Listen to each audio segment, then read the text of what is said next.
This virus has also changed our society and disproportionately impacted the most vulnerable people in Canada.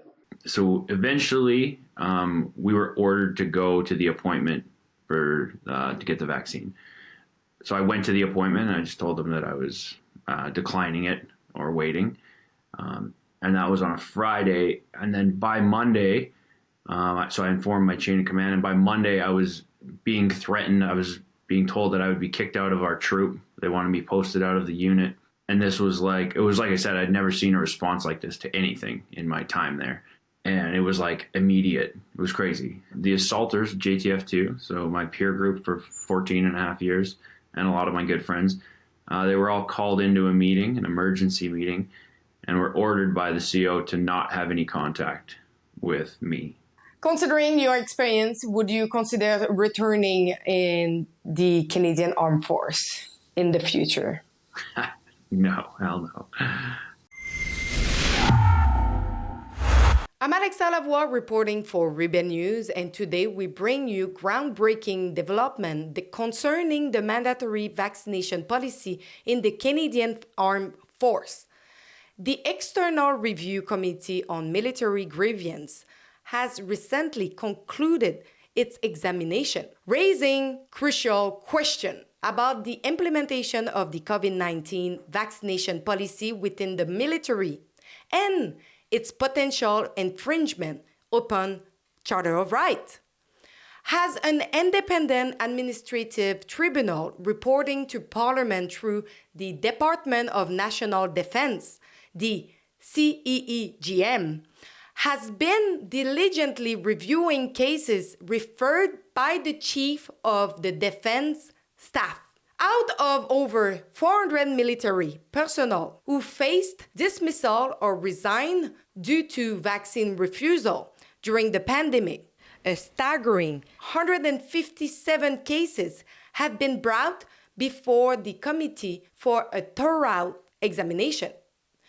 In a noteworthy development, the committee found concern in at least 3 cases, suggesting that certain aspects of the vaccination policy and COVID-19 directive in the Canadian Armed Force may have violated the rights of soldiers who opted not to be vaccinated. Arbitrator Nina Fried remarked that the policy appeared arbitrary, overly broad, and disproportionate in some respect. Madame Fried further emphasized that the livelihood, physical and psychological integrity of the complainant were affected, leading her to declare the contested provision of the CAF vaccination policy as unconstitutional and therefore invalid. Today I'm joined with Dallas Alexander Flamand, a former elite special operations sniper from FOI2 who was medically released from the military due to its vaccination policy. Mr. Flamand has shared his experience of facing bullying and threat from superior in response to the vaccination mandate. In light of these concerning developments, Mr. Flamand, alongside others, has taken a significant step forward by joining a mass tort litigation against the federal government and Canadian forces, initiated by Alberta lawyer Catherine Christensen. During our exclusive interview with Dallas Alexander Flamand, he will provide invaluable insight into the behind-the-scene of the Canadian military, offering a deeper understanding of this pressing issue. So I joined in 2005, got to battalion in 2006. I went on selection for JTF2 in 2008, and then I spent just about 14 years working at JTF2. You mentioned in the article that you did face harassment and threat from your superior to get vaccinated. I did. Lots of people did. The firsthand experiences to me were, and I mentioned this on the news article, so eventually we were ordered to go to the appointment to get the vaccine. So I went to the appointment and I just told them that I was declining it or waiting. And that was on a Friday. And then by Monday, so I informed my chain of command. And by Monday, I was being threatened. I was being told that I would be kicked out of our troop. They wanted me posted out of the unit. And this was like I said, I'd never seen a response like this to anything in my time there. And it was like immediate. It was crazy. How did you feel at this moment, like to have served for, I think you served for 18 years or something like that? 16 and a half, yeah, just about 17 years. So how did you feel at that moment that you were almost like treated as like you're just an object? Yeah, it was crazy. I mean, I try not to take anything too personally, but it was very surprising. I was like blown away. It's almost, I look back at how many times it was like common sense was ignored, and I can almost only laugh at it. Like, I couldn't believe what I was seeing. And it was threats, like I said, that I had other people I know that were told, like, you won't go on your leadership course, you're not going to advance your career, you can't go overseas, just a bunch of different things. And this was before it was mandated, and obviously after, when you're being told you're going to be 5F released. What was the disciplinary measure imposed on individual who were hesitant to get vaccinated within the Canadian Armed Force? Well, there was a big push to just try and threaten and bully people into doing it. Like I said, all of the things like you're going to lose your job, your career, you'll be posted out, you can't go on leadership courses, you can't go overseas. All of these threats were first. And then once it became like an official mandate is when they started the release process for people. So you would be told, and it was expedited as well, but you were told, you have to go get it, and then it moves up the level in counseling, and you would be 5F released if you didn't go after the first, I think it was 2 warnings or something. It was a weird atmosphere. There's a lot of people that supported my stance, and there's a lot of people that just felt they had no choice. They had to get it, or else they would lose their job and income for their family.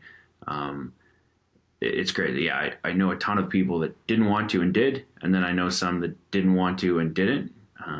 We all kind of went about it our own ways. But it was, there was a split for sure, because some people just wanted it, which I'm all for. I'm just for freedom. Yeah, so it became an interesting vibe. So you took the decision, you left by yourself, you took the decision, you were not fired from the military. I was medically released. Okay, and so how was it afterwards for your situation in your life, like regarding like not only economic, but all that surround your life? It was a little bit chaotic. I mean, it still kind of is. I've been under investigation 4 times from CanSoftCom somewhere. The unit was ordered, all of the, like, my friends essentially were ordered to have no contact with me after sharing my COVID story or mandate story, I guess, on a couple podcasts. Some people have been told to not go in contact with you. Yeah. Can you explain a little bit? Yeah, the assaulters, JTF2, so my peer group for 14 and a half years, and a lot of my good friends, they were all called into a meeting, an emergency meeting, and were ordered by the CO to not have any contact with me. I thought it was ridiculous, and I've got good friends, so there was a lot of people that immediately reached out to see how I was doing or just check in.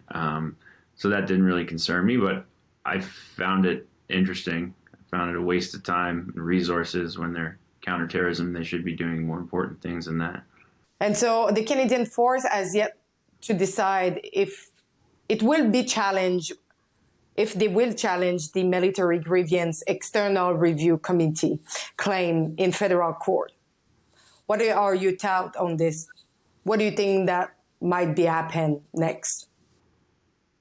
Oh, I have no idea. I don't know what to expect with this government, with Canada, with any of it. Like, how much I've seen things censored and changed, and how corrupt it seems to be. I wouldn't be surprised if it just goes away. I wouldn't be surprised if they challenge it. Like, I really don't know what to expect. Considering your experience, would you consider returning in the Canadian Armed Force in the future? No, hell no. And why? It was starting to be a place that was changing anyway, and a place that wasn't for a person like me. I joined in order to deploy overseas and fight against terrorists that are doing really bad things around the world. And the focus has changed, in my opinion, over the last little while. It's gotten softer and more worried about just things that, in my opinion, should not be the primary focus of a counterterrorism unit. So it was already turning into a place that wasn't for me anyway. Can you explain a little bit your reason why you were hesitant or didn't want to take the shot? For sure, yeah. At the beginning, I didn't really think anything of it. There's just another vaccine available, and I was looking at who was at risk, and I felt like I wasn't, based on what I was seeing, just like the flu. So I don't take the flu shot either. And if they would have mandated the flu shot, it would have been the same thing for me. It's just, I don't feel it's required. I was looking at stuff. I went to talk to the doctor just to get some medical advice. And I was like, okay, what are the long-term side effects of this? Do you know at all? Do you know how it interacts with the certain injuries that I've had? So I've had a bunch of concussions and brain injuries. I'm like, is there any information on how these two things, the ingredients in the shot and the injuries that I've had? And I couldn't get any medical information. I'm just like, then what's the point of this? And they say, okay, well, it stops the spread of COVID. I'm like, okay. And then even once we were seeing that it didn't stop the spread, I'm like, well, now what's your advice? And there was no medical advice other than take it, it's safe and effective. Take it, it's safe and effective. And it was like this one thing, like I've never been, given any other drug or anything for a sickness or recovery in the military, where it's like you can't even have a discussion about what the medication is and what your personal medical issues are, and then what that could mean. It was very strange. So just as things got stranger and stranger, I was just more inclined to pass, and I'm really glad that I did. Yeah, it was just this big narrative around, you're going to be fired, you're going to lose your pay, all because you don't want to do your part and pitch in for the safety of everybody, or whatever the word was at the time. And it was grinding down people, turning other soldiers against other people. You can't deploy now. Everyone else has to do more work because you're not going to take this thing. You're not going to go get this shot. So it was aggravating, but I already knew my stance. I didn't give a shit, really, to be honest, about the opinion of any other people at the time. It was just to see it, and it wore people down, like you said. Like, they'd go to like the first level of the release process, and then the second, and then they're like, well, I saw people give in at that point. We're like, okay, well, I can't just get fired. I was trying to hold on long enough. Hopefully it would all end. And then they were forced into getting it. And now lots of them have health issues that they didn't have before, that they are sure are connected, but doctors are not acknowledging it. It's crazy. I think we have taken a turn in the wrong direction drastically. I feel like there's no government accountability. I feel like there's just madness that's creeping into every department of the military and government. I just think we need to change. We need to change Canada big time. Mr. Flamand is fighting with his own lawyer, but Rebel News is still fighting alongside to so many Canadians who receive anxious COVID ticket or COVID restriction. If you want to help them to fight their injustice, go over fightvaccinepassport.com. On this website, you can donate what you can so we can offset the legal costs for them. Thanks in advance for your help for all Canadians that needed help.